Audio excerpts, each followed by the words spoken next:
So hello guys, welcome हम आपका स्वागत है मेरे यूट्यूब चैनल में। आज की इस वीडियो में आपका स्वागत है। मैं लेके आ चुका एक और कमाल की कहानी, इसका नाम है दो कामचोर दोस्त। इस वीडियो को पूरा देखिएगा। अगर आपको वीडियो अच्छा लगे तो लाइक कर देना, और डेली ऐसी वीडियो देखने के लिए सब्सक्राइब कर देना। एक गाँव में घोचू मोचू नाम के दो मित्र रहते थे। वो तो पता ही भाई। चलो, घोचू राम बहुत उस्ताद था, किंतु मोचू राम भी उससे कुछ कम नहीं था। वह भी उस्तादों का उस्ताद था। ठीक है भाई, छोटे मियाँ बड़े मियाँ। और क्या। एक दिन दोनों ने तय किया कि गांव से दूर जाकर कहीं नौकरी की जाए, तो दोनों नौकरी की तलाश में निकल पड़े। अच्छा, नौकरी करने निकल पड़े भाई साहब। दोनों ने आपस में तय कर लिया कि एक ही जगह नौकरी करेंगे, इकट्ठे रहेंगे और जो मिलेगा उसे आधा आधा बांट लेंगे। अरे भाई साहब, शहर में आकर दोनों बहुत ही दिनों तक भटकते रहे, लेकिन ऐसी नौकरी ना मिली जहां दोनों ही एक साथ रह सके। भाई, दोनों एक साथ रहो, कहाँ से नौकरी मिलेगा? कहीं मिल जाएगा, देखते। अतः में वे हार थके एक बुढ़िया के पास पहुँचे और अपनी परेशानी का हाल सुनाया। बुढ़िया बोली, मेरे पास एक गाय है, उसके लिए मुझे 2 नौकरों की ज़रूरत है। तुम लोग चाहो तो मेरे पास नौकरी कर सकते हो।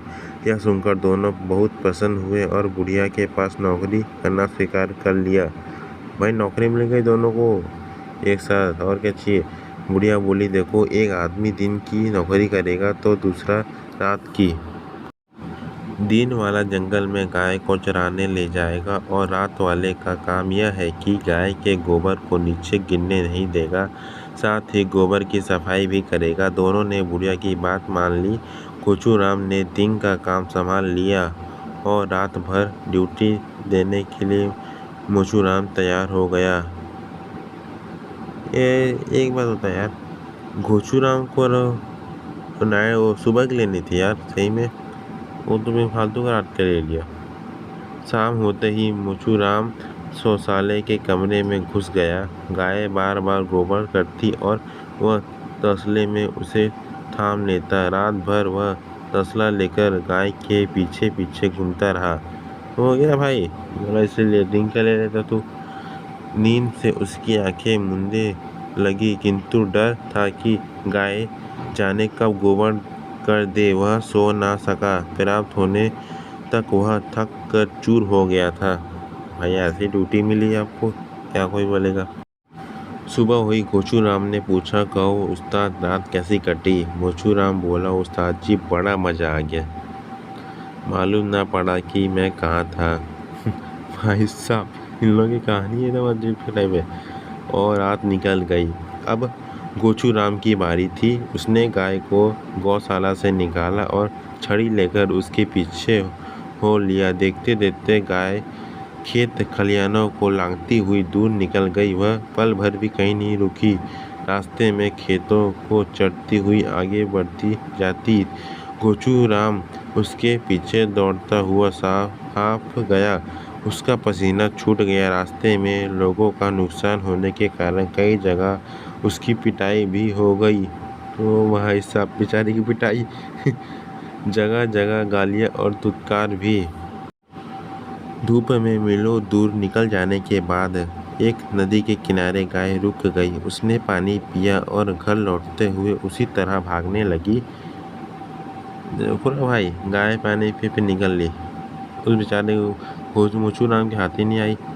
दिन आने जाने में निकल गया। शाम ढलने पर घोचू राम गाय के पीछे पीछे भागता हुआ थका हारा घर लौटा।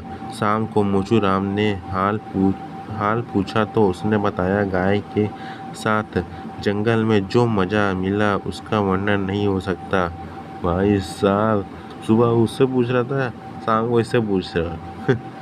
गाय क्या सही मायने में काम आता है। बड़ी ही सुशाल, शांत और सहज स्वभाव की है। यहाँ से सीधे नदी के तट पर पहुँचाती है। वहाँ हरे घास का मैदान है। किनारे पर एक घने पत्तों वाला बजरंग का पेड़ है। गाय वहीं चरती रही और मैं पेड़ के नीचे तानुक बनकर पड़ा रहा। ऐसा तो था नहीं भाई। बेचारे को सुना रहा कहानी। शाम को इसने नदी में पानी पिया और अपने साथ मुझे सीधे घर ले आई। गाय के साथ आया देखकर लोग मुझे कृष्ण कन्हैया कहकर बोलने लगे।